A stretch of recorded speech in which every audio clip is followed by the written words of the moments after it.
students, so a very warm welcome on the YouTube channel of Analyst IAS. In today's topic हम discuss करने जा रहे हैं मेरी माटी मेरा देश कैंपेन के बारे में।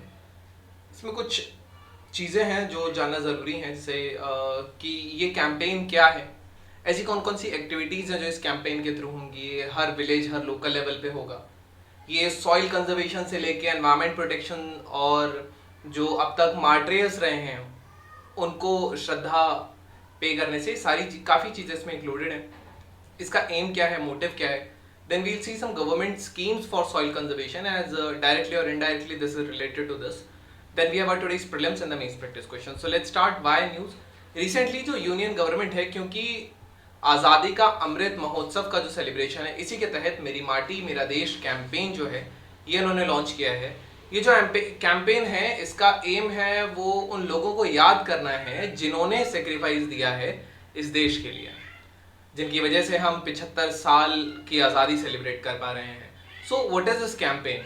ये ऑनर और कमोमरेट करने के लिए है उन सेक्रीफाइसेस को, उन मार्टियर्स के लिए, भले वो आर्मी में हो, सीएपीएफ पर्सनल्स हो, फ्रीडम फाइटर्स हो, डिफेंस पर्सनल हो, सीएपीएफ के मेंबर्स हो या स्टेट पुलिस के मेंबर्स हो, जिन्होंने अपनी जो जिंदगी है वो लाइन ऑफ ड्यूटी में उन्होंने गंवाई है। नाउ एक्टिविटीज जो है इसके अंदर प्लान्ड है एक मेमोरियल जिसको शिला फलकम कहा जाता है। ये शिला फलकम हर एक गांव या हर एक पंचायत में होगा पूरे कंट्री की। तो इस तरीके से ट्रिब्यूट पे किया जाएगा उन लोगों की लाइफ्स के लिए जिन्होंने फ्रीडम स्ट्रगल के टाइम पे, या वो जो डिफेंस पर्सनल हैं जिन्होंने अपने जीवन का इसमें योगदान दिया है, एंड उनकी लाइफ जो है वो लाइन ऑफ ड्यूटी में, ऑन ड्यूटी उनकी डेथ हुई है, to mark this 75 years of independence for our country. So ये जो मेमोरियल्स हैं ये 9 अगस्त से लेके 15 अगस्त 2023 के बीच में ही इनको इनॉग्रेट किया जाएगा। एक प्लेज भी लेंगे वहाँ पे उस मेमोरियल साइट पे लोग कि वो अपना commitment, they will be affirmed to commit for the country. Then memorial का जो वर्क होगा ये Mahatma Gandhi national rural employment guarantee act से होगा। तो यहाँ पे लोकल लोगों को एक एम्प्लॉयमेंट अपॉर्चुनिटी भी मिल जाएगी और इसमें लोकल मटेरियल या लोकल रिसोर्सेज का ही यूज होगा। प्लेज ऑफ कमिटमेंट, सो एक solemn pledge would be taken by the people who would be present at the memorial site on this day of 15 August, and वो अपना commitment अपने nation के लिए या उनकी जो वैल्यूज स्टोर्ड है उनके लिए लेंगे। एक वसुधा बंधन एक और इसमें कैंपेन है। तो वसुधा बंधन में हर ग्राम या विलेज लेवल इसमें पार्टिसिपेट करेगा, जिसको वसुधा वंदन कहा जाता है। वसुधा अर्थ को बोला जाता है, धरती को वसुधा कहा जाता है, और वंदन मतलब वसुधा को वंदन करना या पूजना। तो इसके तहत 75 सिपलिंग्स जो इंडिजिनस स्पीशीज के होंगे, जैसे कि आम है, जैसे पीपल है, बरगद है, नीम है, ऐसे 75 इंडिजिनस स्पीशीज को यहाँ पे हर ग्राम या विलेज लेवल पे इसको लगाया जाएगा और एक अमृत वाटिका बनाई जाएगी, या जिसको इटर्नल गार्डन्स भी आप कह सकते हैं। So it will help to for the rejuvenation of the mother earth. लोगों में एक सेंस आएगा एनवायरमेंट को प्रोटेक्ट करने का एंड एफॉरेस्टेशन करने का। एक वीरों का बंधन भी है जिसमें जो फ्रीडम फाइटर्स और जिन लोगों की फैमिलीज जो बची हैं, जिनके घर से कोई फ्रीडम फाइटर या कोई शहीद हुआ है, इनको ऑनर किया जाएगा। देन रिटायर्ड डिफेंस के जो पर्सन है या सीएपीएफ के रिटायर्ड लोग हैं, स्टेट पुलिस के लोग, अलॉन्ग उनकी फैमिली के साथ, जिन्होंने अपना जीवन लाइन ऑफ ड्यूटी में या इस देश के लोगों के लिए उन्होंने अपना जीवन समर्पित किया या उसमें उनकी मृत्यु हुई या जो शहीद हुए, इनको भी रिकॉग्नाइज किया जाएगा for their invaluable service to our country. एक और इवेंट होगा जो नेशनल फ्लैग होइस्टिंग होगी। तो प्राउडली भारत के तिरंगे को होइस्ट किया जाएगा एंड नेशनल एंथम होगा उसके बाद। So this is the case.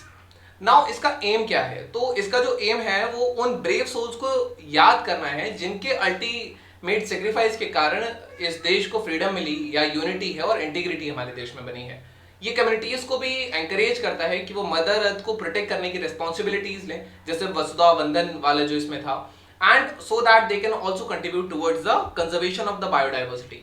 इसके अलावा लोकल कम्युनिटीज को अगर इन्वॉल्व करते हैं तो जो कैंपेन होगा वो एक उस पर ग्रास रूट एंगेजमेंट आएगा, एक्टिव पार्टिसिपेशन होगा सिटीजन्स का। It will help to build the nation's legacy. इसके अलावा अगर इस टॉपिक से रिलेटेड हम बात करें तो सॉइल से रिलेटेड सॉइल एक्सप्लॉइटेशन के बारे में आपको कुछ पॉइंट्स पता होने चाहिए कि why is soil so much exploited, क्योंकि इससे रिलेटेड क्वेश्चंस आ सकते हैं, बहुत रिसेंट ट्रेंड में है। तो यू कैन से क्या एक्सेसिव रेनफॉल से ये होता है, देन अनसस्टेनेबल आपका जो अर्बन प्लानिंग है, उसके बाद increasing load on the basically on the urban landscape, ये इसमें आप कुछ पॉइंट दे सकते हैं, deforestation, climate change, using fertilisers and also these are the reasons for the soil exploitation. And अगर हम कुछ मिटिगेशन मेथड्स की इसमें आप बात कर सकते हैं, तो मिटिगेशन मेथड्स में there are many things like afforestation would be thing, initiatives like Vasudha Vandan आप इसमें मेंशन कर सकते हैं अगर मेंस आंसर में ऐसा कोई क्वेश्चन आता है तो। इस हिसाब की चीजें we can use it. Now we'll see कि ऐसी कौन कौन सी स्कीम है जो सॉइल कंजर्वेशन स्कीम्स हैं इंडिया के लिए।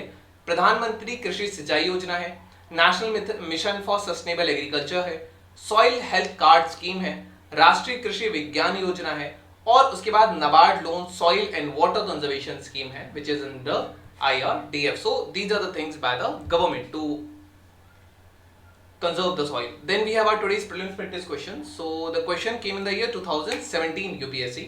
So the question says that the nationwide soil health card scheme, it aims at expanding the cultivable area under irrigation, enabling the banks to access the quantum of loans to be granted to farmers on the basis of the soil quality, checking the overuse of fertilizers in the farmlands.